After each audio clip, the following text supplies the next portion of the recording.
Hello, everyone, and welcome back to the Computomics podcast. We have a really great guest for you today, Kevin Falk, who is a recent PhD graduate of Iowa State University. He has great experience working in both academia as well as industry, and he's also just really passionate about science communication and communicating the importance, the innovation, the excitement that is happening within the ag sector. And we spend a little time talking about how large industry can contribute to that innovation and really how we can expand the general understanding and enthusiasm of agriculture for the greater community. So I hope you enjoy.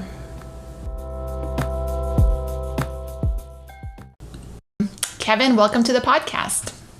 Thank you, Anna, for that warm welcome and that warm introduction. Yeah. It's great to be here. Thanks. So I think the first question that comes to my mind, at least from my previous discussions, is this concept of phenomics. So this idea of taking a lot of environmental factors or phenotype factors, or of course we have genomics already as a term that's widely used.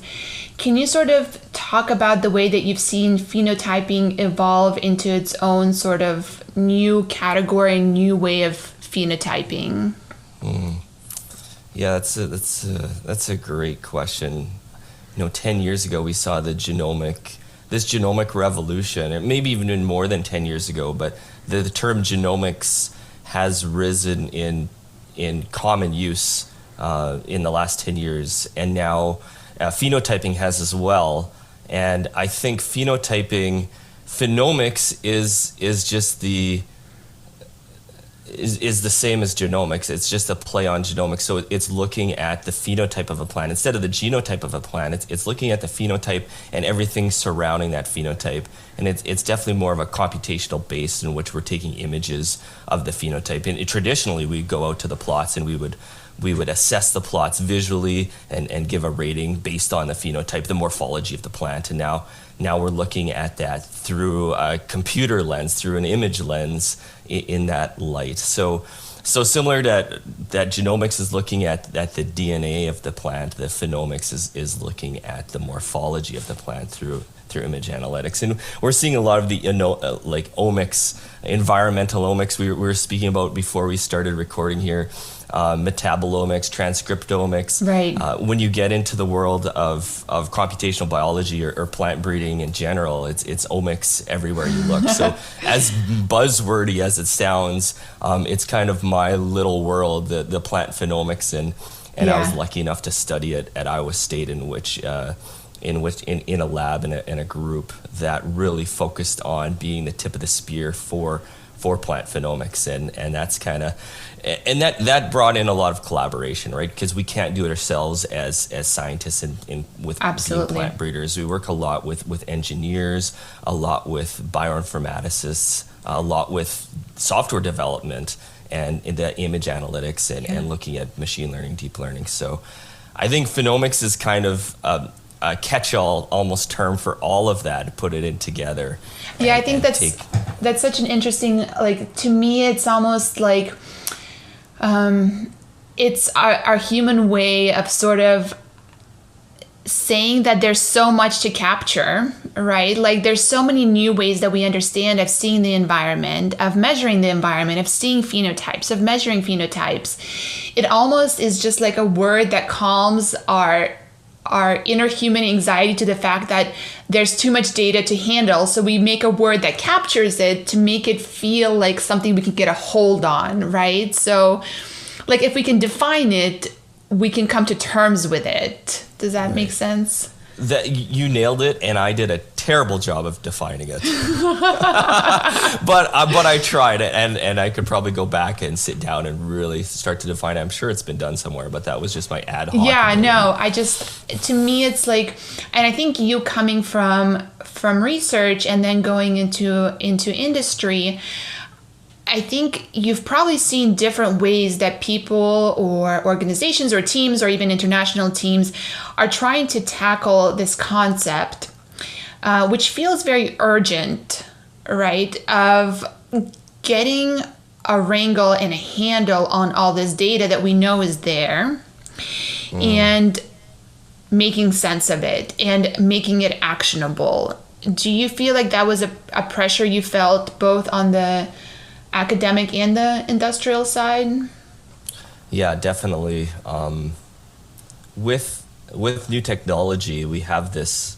It seems to go faster and faster, and in this space, it couldn't be more true. And I felt through within academia that there was definitely an urgency that obviously other competitor institutions are working on similar projects, and we wanted to get out there first because we know it's a small world. It's a big world, but within that big world, there's a small world of academia and with me in plant breeding. You know what your friends, you build a lot of friends. One of the beauties of academia is you build friendships in other institutions, and you know people, and you go to their seminars, or now in this world you can watch their seminars on YouTube, and so you build these relationships or at least some type of relationships, whether it be a competitive relationship or a friendship sort of relationship. And they're all relationships, you know that right? Someone else, you know that they're working on the same thing or something similar to you, and so there is a rush to publish and to be right. And I think what you need is collaboration, and that's one thing that I was able to do within my research is collaborate with engineers and software development, and people that were strong on machine learning side of things, or PhD students that were focused on machine learning, as well as physiologists and pathologists and biologists on our side of the fence, on our side of campus. And that's one thing that I think in the past within academia isn't as common, but now in order to succeed, you really need to leverage that cross-functional collaboration. And that's the same thing that I'm seeing now in industry. I've been in here at Corteva for a year and a half, and it's the exact same thing. So I've got meetings set up in a week with 5 different teams and 5 different areas within Corteva, whether it be the digital side of things, or maybe the agronomy side, or plant breeding side, or the pathology side, or more the kind of the software development side. And I'm working with all of these different people, and that's the only way to make this happen, because we're all specialists in our own right, but we're nothing without being part of a team and leveraging each other's skills and abilities. Yeah.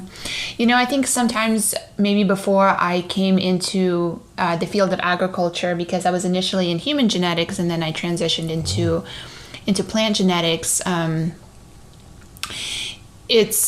it's a shame that large agricultural institutions get a bad rep, right, in general society term. And of course, not within your peers or within people who are part of the industry, but maybe slightly outside. And when I hear you talk about these teams that you're meeting with, I just have this feeling like all those people are really there to try to make a valuable contribution, right? And they're incredibly skilled. They're probably incredibly interested and passionate. And I'm wondering what's a great way to convey that? These teams of people who are sitting at the ready to sort of tackle these societal challenges of food supply and agriculture. What has been your perspective on that once you transitioned from academics to sort of large industry? Yeah. If I had the answer to that question, then you would you open your own PR firm. Yeah, exactly. And one of my passions is science communication, and it's incredibly frustrating. But I think it's to have a story, right? Without a story, you don't go anywhere. And I created a video for the America Seed Trade Association last year called "Every Seed Had a Story." And it was for their national award, because individuals outside of our realm don't understand what we do or our passions, and we're here to help farmers succeed, and we're here to help feed people. That's why we're here, right? If I look at the person sitting next to me in a meeting and that person sitting across from me in the hall, they're all people that are like me, that are scientists, that are passionate about what they do and passionate about helping their family and the farmer down the road, whether that be someone they know or maybe like me, it's my uncle or my dad or my grandpa, helping them succeed. And that's why we're here. But how do we tell the general public that when there's always this narrative out there that says, oh, you know, these they're evil big corporations are just out there to see farmers fail? I mean, how is that a good business model? Stealing from farmers, right? We're there to see farmers succeed, and that's in Corteva's mandate. That's in one of I forget what we call it, but we want to see our mission statement. There you go. Yeah. Our mission statement. We want to see farmers succeed, and we're all passionate about it. And so we need to start our own story about. And that's one thing I'm passionate about. I want to get out there and you know, come on podcasts like this or make videos that I can put on YouTube and have the public recognize that, oh wow, look at how far plant breeding's done. Every seed has a story. Like you look at a corn or a maize seed from, you know, thousands of years ago when it was back before it was even called corn, and now to what it is now. Like the story of that seed to now feeding the world is incredible, and a lot of people don't know that story and how far plant breeding has come. It's incredible to see it and tell people and have them come to this realization. It's like, oh, so that's what you do, because many people don't really even understand what we do. They just hear this narrative that's out in the world that you know, GMOs cause cancer, whatever it may be, right? And so that I have to GMOs create is the first thing people go to. No, totally. You have to start this counter narrative and say, no, it's actually for good. And that's been a struggle that's been going on in my mind for 15 or 20 years. And I wish I had the answer. Yeah, and I think it's interesting when, you know, we sort of have to let go of that black and white mentality, right? And really see the multidimensionality of everything that we contribute to this world. And the same way that I see, and probably you've also seen, you know, the idea of data or big data or machine learning or AI, all of these things are really so malleable, right? And they're really so open for the way that you use them, and not to say that good intention always leads to good results, because of course that's not the case, but there's just the desire to overcome some level of resistance to really bring in the benefit, right? So to really reap that reward, you have to sort of let go of some of the weight that you're carrying around about your assumptions. At least I feel like that's been some of our journey with, you know, some of our clients when we first talk about predictions, large scale data, sort of this, you know, putting together and sort of, I'm sure you have a much different perspective on how much data is a lot of data. I assume you guys have a huge amount of data, but just this idea that now we let machine learning make some of these predictions, right? And sort of like, let's let go of what that feels like it means, and let's try to understand what it really means for where it's going to take your crops and where it's going to take your ability to really plant the right things in the field. Do you know what I mean? Yep. Yeah, exactly. One thing I often say is plant breeding used to be an art and a science, and now it's become much more of a science and less than an art. And now I'm working more in the field science and crop protection side. And although that transition is looking a little bit different and it's a little bit behind of what were plant breeding who led the way, it's still coming. And whereas field science was much more of an art than a science, and now we're getting to kind of 50-50 and then pushing it to the science in which we're looking at big data, and we're looking at these large data sets and extracting data from images rather than using a subjective approach and going into the field and saying, well, I think it's this and probably that. And so that I'm going to write that down. But then you have someone else coming in, you've got these inter-rater variability happening, which can be difficult to then group different trials and experiments together because everyone looks at it a different way. Plant breeding, I feel like we've really moved away from that because we do have big data sets. We have large field trials and large amount of field trials, and we don't have the personnel to collect all that data. So a lot of it is done remotely. A lot of it is done with drones, and Corteva has led the way in that space in extracting data from images, and it's really helped our plant breeding side of the business. And now I'm seeing it starting to leverage the crop protection side of the business. And as for deep learning and machine learning in general, it's just the future is so bright using those technologies. Like you said, we have the best of intentions, but I'm working with it now, and it's not, we're seeing what Google and Facebook and other industry leaders in machine learning are doing, and we're just kind of hanging on their coattails. In fact, I was helping my parents last night over Zoom. They're trying to make a photo album for my nephews and nieces, and they went through all their pictures and they took the different pictures of the different nephews and nieces and put them into folders. And I said, hold on, watch this. And I took their screen and I uploaded everything to Google Photos, and I just clicked on the face of my nephew and all of the photos came of him, and I'm like, okay, these are all of nephew A and this is all of nephew B and my nieces.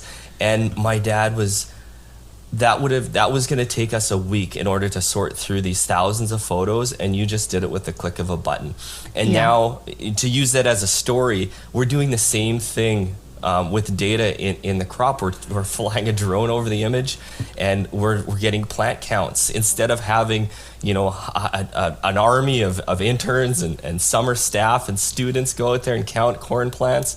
We can have an image that will count corn plants, or where I'm working now is more assessment of disease. And so, I read a publication last week in which, they could fly a drone over and actually find where all the lesions are on the plant and quantify them. And that's some of the work that we were doing at Iowa State too, and not just the quantification, but the classification.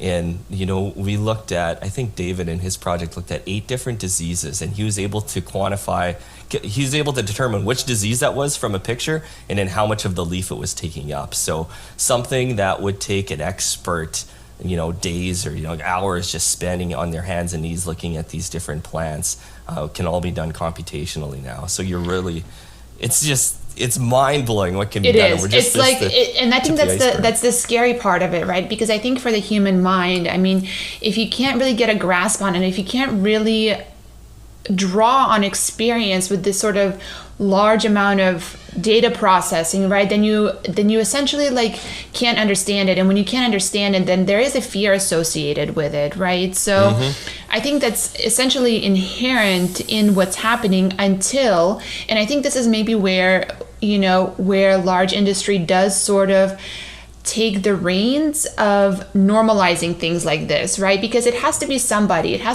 who starts, who goes all the way through, and who says essentially this is fine, right? Or if it's not fine, then these are the drawbacks or these are the considerations, but who takes the first step, right? And I don't know, do you see a role for industry to be that sort of leader and this normalizing factor, that if we hear about Corteva doing this for 5 years, then maybe everyone else will also say okay, let's give it a shot. Yeah, I think, there's you asked a couple of different questions there, but where I wanted to go first is we are using a lot of this technology internally first, and there obviously is resistance. There's individuals that have been, in plant science for 30, 40 years, and they've done things a certain way, and they've really developed their expertise. So when you have a new methodology that really upsets the apple cart come in, there's going to be resistance. Whenever we develop a new approach, new methodology, that has to go through a long vetting process, years of vetting, 3 years for a new assessment that we take at least. And that has to be correlated with the ground truth data. So if I'm an expert in the field, or Jim or John or Anna is an expert in the field, we correlate what we're doing remotely with that remote sensing data with what's going on in the ground to ensure. And that not only gives us confidence in the data, it gives the scientists confidence that, yes, this can work. And part of it is coming from kind of a bit of a hierarchical structure saying, from the top, no, this is the way we're going to do it. We're going to push into this. We're going to push into technology. We're going to be the groundbreakers, and you gotta follow what our lead, and so there's a little bit of that too. So people my leaders come to me and say, no, Kevin, we're wanting to do this and I need you to lead it, and we're going to develop a new methodology to do this. It's going to be groundbreaking, but let's go for it. And they empower me to then empower others. Now that we've developed a lot of these new tools, what's the next step? Well, right. Maybe rolling out to growers.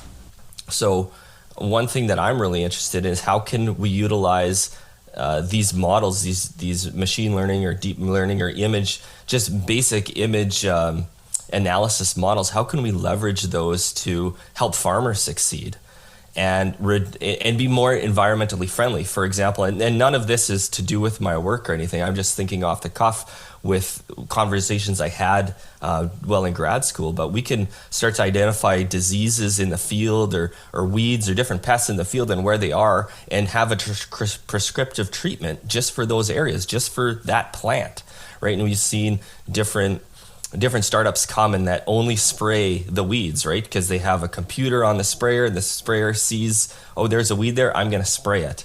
Or there's disease there, we're going to have some type of prescriptive treatment or curative treatment to spray on that leaf or that plant, rather than doing a broadcast spray over everything, the traditional approach. So I feel like the first step is us using these tools internally, but the next step is then rolling them out and allowing growers to use it. So, if you ask me what the world looks like in 15 or 20 years, or maybe it's even less than that, but I think that growers will have a drone sitting in the corner, same as how I have a Roomba that goes across and picks up all the dirt. The drone will fly and scout the field, identify where the weeds are, what the weeds are, and then relay that information back to the sprayer, who will then go and only turn the nozzle on when there's a weed there or when there's disease there. That's one approach. Maybe another approach is having a whole swarm of drones, and there's more and more work going into application technology. So the swarm of drones can go and hit individual areas, and you don't need a large sprayer. You just need 10 drones that constantly, like a Roomba, scout your field and apply these treatments. So I mean, this is the stuff that I think about, there's fireside chats, after work, and like, that's one of the things I miss a little bit about academia, because I was in a small office with 6 other people, and we're just kind of shoved in there, and this is what we would talk about all day. It's just this bright future with all the technology, and seeing how that we can leverage that technology in agriculture and what we do.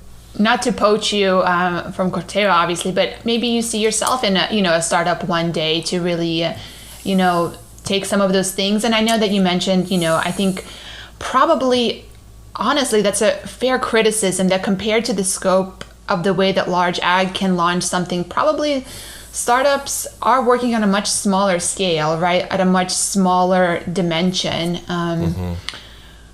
But there's probably an advantage to the agility or some other aspects which then get integrated. I'm sure there's a natural life cycle of startup into bigger concept, or I'm not sure. Yeah, and it's something I've thought about a lot. There's a lot of startups out there. I had a meeting with one yesterday for drone imagery, and they were using multispectral cameras. And I think what we're trying to do at Corteva and other companies is leveraging those relationships, because we can't be agile like they can. One of the beautiful things about being in my PhD is we would just go out and do stuff. Like, we'd have some idea over lunch. We're like, okay, you grabbing the cameras, I'm grabbing the drone. We'll build this. I'll go to Lowe's and pick up some lumber. We'll build this, and by the end of the next day, we have a prototype in action. And startups feel the same way. And honestly, at our Sing Soynomics lab that I worked in during my PhD, that's how we were. We were essentially a startup, and we just went and did stuff. Now in industry, obviously, the scale is much bigger. We can leverage a lot, diverse set of expertise and people. But there's always a lot of checks and balances. Like I said, you need 3 years of data in order to be vetted that works, that approach works. And there's budgets and there's other constraints as well. So there's benefits to both sides. Sure. But yeah, it's really inspiring being in that free space. If you have the funding to do it and just going out and doing it and being with like-minded, passionate people, just being out in the field and having fun and developing these new tools and seeing them work and having that eureka moment, it's just, nothing beats it. It's so interesting, like when you get people who are scientifically minded or who love that idea of science together, it's like an instantaneous connection because, like even if I think it's my PhD, it wasn't in field science, it was in, human genetics, but it's still the same. Like I love that. That concept of scientific thought and exploration. And I wish that was the topic of conversation these days, in public media and sort of what was valued in our society, because we have so much of it. In America is just, huge. So we're both talking from the States, obviously the rest of the world is equally talented, if not more so. But I guess I'm speaking more to the effect of what I see media focus on here versus what I know is really here. You know what I mean? Like our true innovative spirit, the desire for forward momentum, but like not at the cost, not in this very, negative aspects of capitalism driven way, but really in the spirit of scientific innovation. It's really there. And it's really, I think agriculture in a way doesn't get that across to the youth. Probably the fact that I'm saying youth means I'm very old, but to the youth of today, You're not old. And to get more people excited about it, because it's just such an exciting field, in my opinion. And I think you feel the same way. Oh, definitely. And that's one thing I'm passionate. Actually, before I got on this call with you, I was on a call with Rhonda Ham, who leads our scientific outreach for schools within Corteva, and I meet with her once a month. And we try to see how we can build relationships within the community and within schools. And so she works more in the K to 6 or the middle years. I like to drop by the high school here and speak to the 12th grade class or the 10th grade biology class and tell them about plant breeding or about science and genetics in general, because they don't know. There's no one teaching them this, and it's so exciting. And there's many students that their eyes light up. They didn't realize what I do was a thing. And I was lucky enough to be raised in this scientific agricultural hub, this incubator type community in which any summer job that we'd ever get would be a pollination crew, right? So you'd be out in the field crossing canola or corn or whatever crop that it was, cool. And you don't know what it was. But then I had a conversation with a master's student that was leading the crew, who was masters in genetics or plant breeding or whatever, and she would tell me, "Oh, this is why we're doing this." I'm just like, I had no idea. I thought I was just crossing corn or crossing, like I didn't know what crossing meant. And that really steered me into that direction into science, and we need more people out there passionate about it, telling their story, influencing the community, influencing students. And it always seems like it's the negative narrative that gets the spotlight and not the positive narrative. It goes back to what you were saying earlier. So how can we influence the youth of today to seek innovation and challenge, and fulfillment in a field that's incredibly fulfilling. And I mean, I'm guilty of this myself. I knew nothing essentially until I joined Computomics and sort of delved right into this. And I think what took me immediately by pleasant surprise was just the complexity of plant genetics. And I was like, okay, I mean, this is a very naive way to look at it, but I was like, if it's complicated, it must be worth exploring, So, I agree. And thank you so much for talking to us today. I think, this podcast, the goal of it was really that if somebody even hears us talk for 30 seconds, if they can relate to anything we say, or if they think, hey, these people sound like too intelligent, satisfied, intellectually stimulated people there in agriculture, maybe that's something for me to do as well. So I couldn't agree more. Like, yeah, if there's listeners that are interested in agriculture, plant science, or kind of the intersection between computers and technology and plant science, definitely drop me a line or hit me up, because I love having those conversations. I see the future as being so bright, especially with the technology that's coming and how far plant breeding and genomics has come. And it just, the future, yeah, like I said, the future is bright. I agree. That's, I think, a nice note to leave put out into the universe for this upcoming year. Let's keep it that way. So thanks, Kevin. I'll leave your email in the link to the show notes so that people can get a hold of you and yeah, connect with either of us, connect with Computomics, and let us know if you have any questions. So thanks, Kevin. Definitely nice talking to you, Hannah.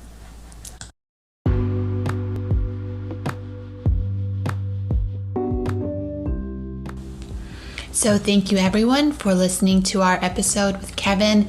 I just love his passion for agriculture and for science communication and his perspective on working in both academia and in large industry. I think it's so important to understand the field and the problem and all of the players and stakeholders, and really to give credit to everyone who is fighting the good fight and as they may see it. So I really appreciate Kevin and his time, and I hope you learned something.